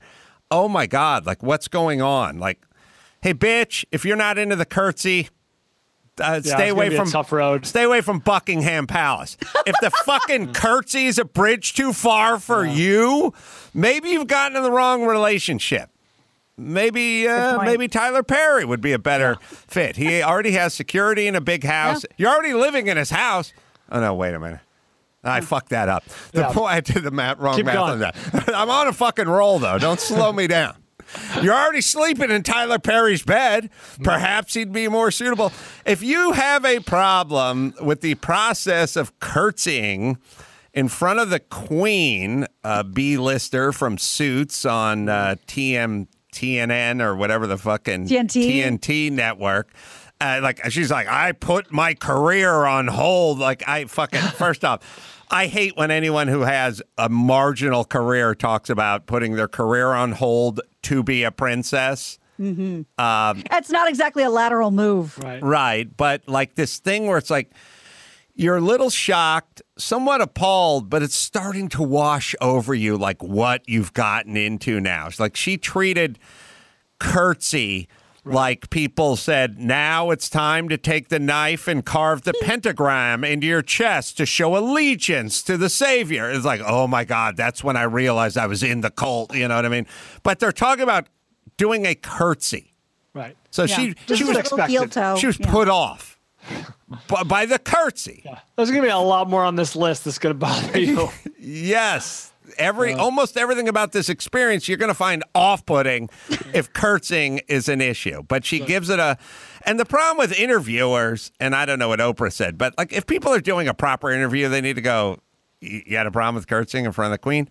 And the deal is that's his grandmother, but she's the Queen, and you're meeting her. And this is all they got is tradition. It's not like they create some durable good or they export this or import that or they have ores or minerals or something. It's just this. It's just a bunch of tradition that they try to keep alive. Oh, we have the clip. Did you find it? I just heard it like on the radio. What? So do you know how to curtsy? You got to go back a little bit. Sorry, if you can. 10 seconds or something. He says, okay, well, my grandmother's there, so you're going to meet her. Oh, great. I loved my grandmother. I used to take care of my grandmother. All right, go back. Does she not know that she's the Queen of England? When people tell these stories where I go, hey, we get to meet my Nana. Oh, great. I love grandparents. I love my grandparents. I love my grandparents. Then he said, do you know how to curtsy? And I was like, what? What's happening here? My world's upside down. I'd say there's a context if you. All right, sorry. Go ahead. Look, I'm sorry, but I have to remind you, I curtsied to Alex Trebek when I met him. She could curtsy to the Queen of England. That's right. And look where he is now. Oh, no. Thank you, Gina. And he goes, oh, great. I loved my grandmother. I used to take care of my grandmother. This is great. He goes, right, do you know how to curtsy? What? I said, do you know how to curtsy? Now, I thought genuinely that was what happens outside. Yeah. I thought that was part of the fanfare. I didn't think that's what happens inside. And I said, but it's your grandmother. He goes, it's the Queen. Wow. And that was really the first moment that the penny dropped. You ever have those conversations? You ever have those like conversations? Like poor Oprah didn't agree with her, but she had to sit there and like you ever have those conversations with those people where they're like, so I get the beef bowl, and I say throw in some avocado, and the guy goes, well, it's going to be an extra 50 cents. What? 50 what? cents? What? And you're like standing there going, that sounds pretty cheap for avocado, or but the person does it. What? And then you have to kind of sit there and go, yeah, avocado these days. But you don't really fucking agree with them because you think, yeah, it's extra. It's avocado. Play back one more time. Go back a little further. Just a little bit with the grandparents. She seems like a piece of work just from this simple exchange, which is this is a 0-point exchange, which is I have grandparents. What? Inside? The inside curtsy? That's like opening a fucking umbrella inside her. Is there an indoor curtsy and an outdoor curtsy? I feel she was familiar with the custom. She just didn't think it applied to her. But that's right. It was like the whole thing took her by surprise. Like, how odd. I feel like there's a lot of indoor curtsying going on. It's not just Almost an outdoor. Exclusively. Behind the scenes. Sorry, we'll play it. Again. Harry and I are in the car, and he says, okay, well, my grandmother's there, so you're going to meet her. Oh, great. I loved my grandmother. I used to take care of my grandmother. This is great. He goes, right, do you know how to curtsy? What? I said, do you know how to curtsy? Now, I thought genuinely that was what happens outside. Yeah. I thought that was part of the fanfare. I didn't think that's what happens inside. And I said, but it's your grandmother. He goes, it's the Queen. Wow. And that was really the first moment that the penny dropped. By the way, do we need Oprah for this interview? Gina, you talk about curtsying. Okay.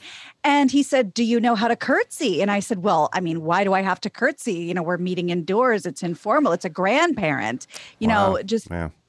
Well, and then he said, no, she's the Queen. And I was like, well, that doesn't apply to me. That's just for fanfare. That's just, what we do outside. Yeah. And okay. So like I was saying, he said, you just put one foot behind the other, you do a little bend. And I said, well, that seems extreme. This is grandma, this is Gram. Do you like pita chips as much as you like pita? Or you like me that you like pita, but you're not a fan of pita chips? They're both fine. They're good. So anyway, yeah, indoor curtsy. Sorry. It's right. Anyway, it's an outdoor thing. Well, no, it's actually both. Is what the point I was getting at was that you have to do it both times, and I was outraged. Yeah. Why'd your grandma want you to curtsy again? No, Harry's grandmother's the Queen of England. But if I have hummus, I like the pita chips better. I don't just eat them like potato chips. Are you asking me what food they served when I met the Queen? Stedman and I have been going steady for 40 years. He doesn't like pita. Checked out Oprah might be the next best character on this show. He doesn't like pita or pita chips. And I'm like, well, it got to be one or the other, Oh. Anyway, you did the curtsy indoors or? No, I didn't think I had to, which was kind of my point. Right. Sorry. Extreme of consciousness into Oprah is great. So you have to think about Meghan Markle. So you have to think here's things I'm going to talk about something that I think is important. That story's kind of a zero burger. It's basically you're going to the palace to meet the Queen, right, and your new husband or fiance or whatever it is at the point realizes that you probably don't know a custom that's kind of not part of your world. So he asked, do you know this move? Like it would be a handshake or something in another culture. Double kiss on the cheek. Right. You know what kind of story that is? That's a fun little get to know you puff piece if she's on a late night show. Like the funny curtsy story. This is not news. But her thing is like, what? What's going on? It has begun. Right. I don't think it's a zero burger, like you said. I think it actually works in a couple points against her, which is like, you think this is an outrage, but you look like a buffoon. Right. This is your example of the beginning of the oppression of you in this environment, and this is a horrible example of that. She's Yoko to them. Right. She is Yoko. Don't you think her stylist, when she's picking out... No, she was picking out dresses for the interview, and she was like, "What about this?" The stylist would say, "Not the bird shit dress. Don't do that." It looked like a Hawaiian gi. But didn't it look like something had accidented itself? Yeah, especially if it's an spill outdoor shoot. Yes. Yeah. I don't normally get too petty about the wardrobe, but that you'd think somebody would have said something because she is so put together. She's stunning. Yeah, it struck me as kind of unflattering and sort of a weird. I don't know if she's maybe she's pregnant. She is pregnant, but like 2 months or something, or a few months. I got to figure out how far down. But it seemed like a weird ensemble for her. I shall say. Anyway, all right. Well, okay. She's a victim. Everyone's a victim, and later on they were racist, and now she had to move to. And by the way, last I checked, the United States is systemically racist. So you guys should have. Damn if you do. You guys should have hit Canada or some other place in Europe. Don't come. Don't if you're going to leave because of racism, do not land in a place that is systemically racist. Sorry. Go ahead. Well, let's come back here on this side of the pond. The Senate passed a $1.9 trillion COVID-19 relief package over the weekend, working through Democratic infighting, overnight marathon meeting that threatened to spoil President Biden's big legislation. So the final vote was split along party lines, basically 50-49, with Republicans voting no.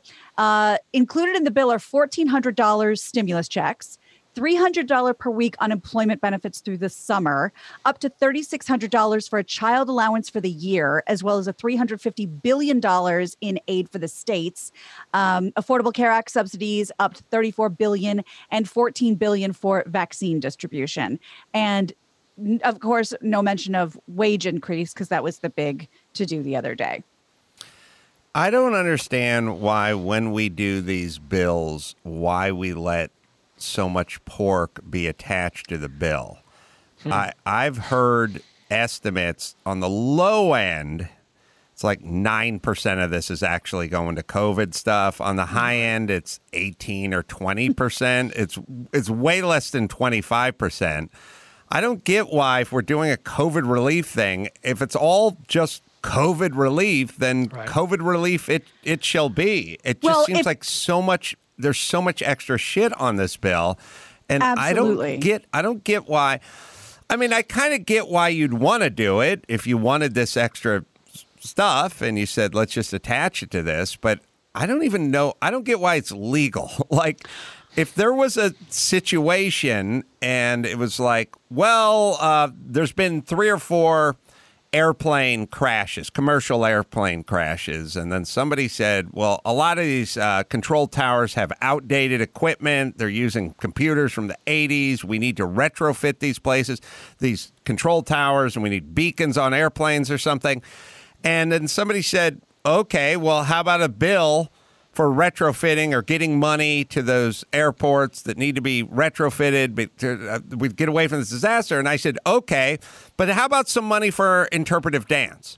Oh. Then somebody should go, no, because it has nothing to do with this Bring bill. it up separately. Right. So I don't get why that's a part of our process, and I feel like it should stop, because my thing is give all the money you want to the people who need the COVID relief, the businesses or tax breaks or schools, and even the kind of ancillary stuff, first responders or young child, meals for the children who couldn't attend school, who get their meals at school. But when it starts getting into the like Philharmonic and stuff, just this. Yeah. And when you put it that way, you think This is $2 trillion. Yeah. If $2 trillion was thrown specifically at vaccination and small business, we'd be done. Next week, we would all be back to normal. But it doesn't work that way. And you're right. I don't know how it's legal. Max Zapata, you can probably find a handful of like bizarre allocations that have nothing to do with COVID. But yeah, and I don't think it's what, and then they always go, the American people want relief. And it's like, they do want relief, but they're not interested in a lot of the weird ancillary stuff that we're trying to fund along the way. It's bizarre and sad that doesn't make a ripple in the news nowadays. That's just how the system is. It's just, that's just it. That's just how bills work now, especially giant relief packages. Also, when they go, it's going to take half the people in poverty and lift them out.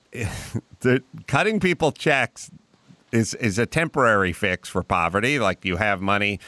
If I gave a homeless person $1,000 for the next 3 days, they would not be impoverished, but do not worry. They will get back to their homeostasis of poverty soon. So good luck to us. And I think I may be the only person in America not getting a penny. Who's getting money? I've never gotten money. I haven't gotten anything. Wow. Where's all this fucking money going? Find me 5 good ones, Max Zapata, just to make us all laugh our asses off. Also, yes. Sorry, while he's doing that, I just looked something and I could tell you what's not in it that was supposed to be pushed through for the COVID relief bill, fixing our California bridges and New York subways. Right. What does that have to do with it? Oh, there's some deep cuts in there that don't, not even close to anything. I think there's COVID. funding for gender studies in Afghanistan. That's which is important. Yes, there's a fair amount of money going abroad with nothing to do with COVID. Like, really? Think about the insanity of that. Like, we're pitching this. It's like, we got to relieve these small businesses. We got to relieve these schools and these municipalities. And a lot of the money is heading out of the country, which is, I'll do your next story. Max Pat will find some good ones. Well, this just breaking today that I thought you'd be very interested in. A group of college educators launched an organization to allow professors to express their viewpoints freely. This is according to the Washington Examiner.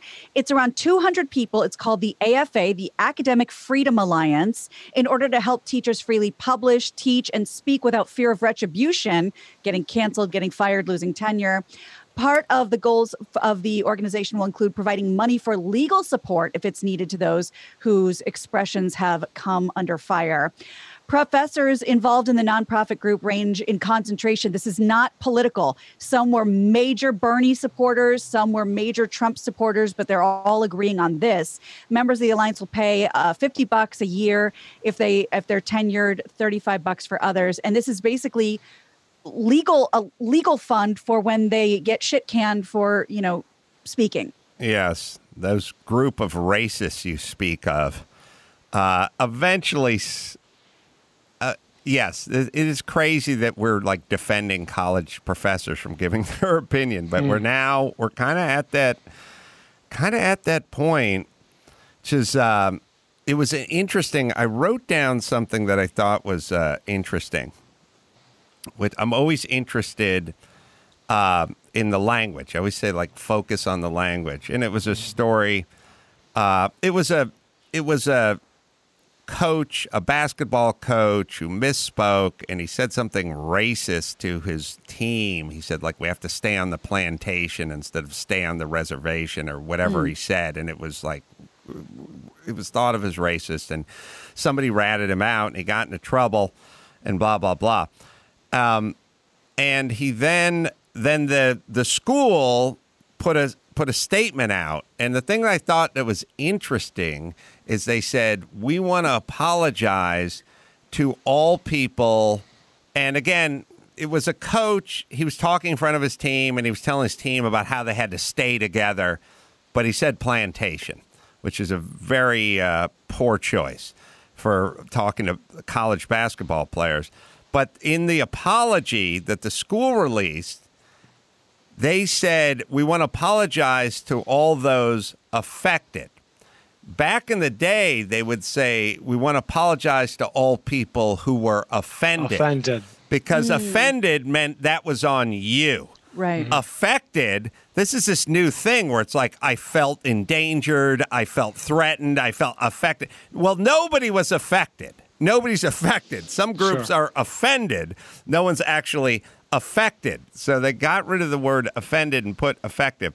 All right, Max Pat, can you find 4 of those or 3 of them? I feel like there's a whole shitload of those. I mean, Dawson got the best one all. Yeah, but they're everybody, like every news site uses a different language and a different kind of thing. So I'm just trying to get a few different sources together before I read them all out to you. All right, well, let's do, let me hit Geico here, and then we'll get you that list. Do you own, do you rent? Well, sure you do, one or the other.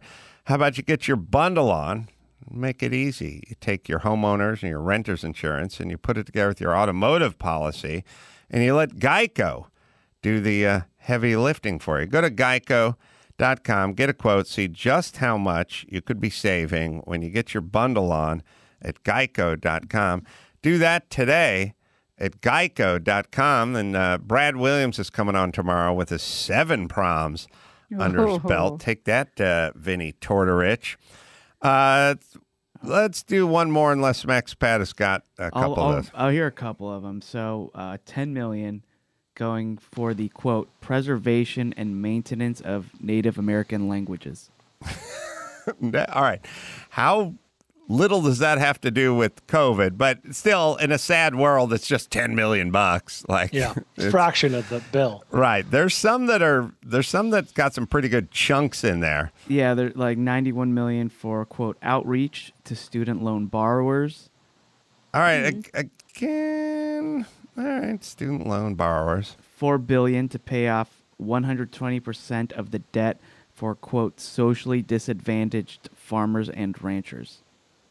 So what is socially disadvantaged? You don't have to be socially disadvantaged. Yeah. Got another one? The $270 million for the National Endowments of the Arts and Humanities. $270 million for the National Endowment for the Arts. Fine, you can like it or dislike it, but I don't. When you start getting on your high horse and start talking about families suffering from COVID and small businesses suffering from COVID, and the National Endowment for the Arts, $270 million, probably not going to help the families we're talking about, unless I don't know, Rita Moreno has some adult children who may be suffering right now. And I thought, is that money going to retrofit theaters for vaccines? Or, I mean, this has literally nothing to do with COVID, right? Nothing. Yeah, there's just... It's hard to draw a line. It's literally 85% you can't get a straight line to COVID, which is like, I don't think most people are fucking down with that. But, and the Republicans that were having a problem with it were having a problem with this part of it, not the part where they didn't want COVID, but COVID relief. But it was sort of couched as COVID relief. But there's so much weird pork in there. I would love if somebody just said, whatever the bill is, it's got you got to. You can be a brother or a cousin of the bill, meaning you could say, well, what about money for this? And as long as you could kind of connect it to COVID, that'd be fine. But if you're sending money to Afghanistan for them to study gender problems, that's going to be a tough line. Can you find that one, Max Patters? I've heard that one. Yeah, I heard that one too. They announced that one like in December, and it's actually not Afghanistan. I think it's Pakistan. Oh, Pakistan. Sorry. Well, but to that same point, if it's to protect women in a country that doesn't protect women, that's fantastic. But how do we link this to COVID? I don't know. It's a tough putt, as the great Jack Silver would say. All right, let's bring it home, Gina Grad. You got it. I'm Gina Grad, and that's the news. Gina Grad. That was the news with Gina Grad. Well, Reno, Virginia Street Brew House, we've added a second show. I think on Saturday night. Anyway, March 19th and 20th, and the Jam in the Van Speakeasy, March 25th. 2 shows. Dawson's doing stand-up. We got Loxy performing. Adam Ray's going to be out there opening and pulling balls. And Waukegan Theater, May 6th. You guys can go out to as well. So just go to adamcarolla.com for all the live shows. I want to thank Vinnie Tortorich for coming in. Fat, a documentary too. Jane Kaczmarek and her genius boy toy. Another day's begun exploring our town. You can check out playhouselive.org. And until next time, this is Adam for Gina and Bald and Jane and Vinny saying mahalo.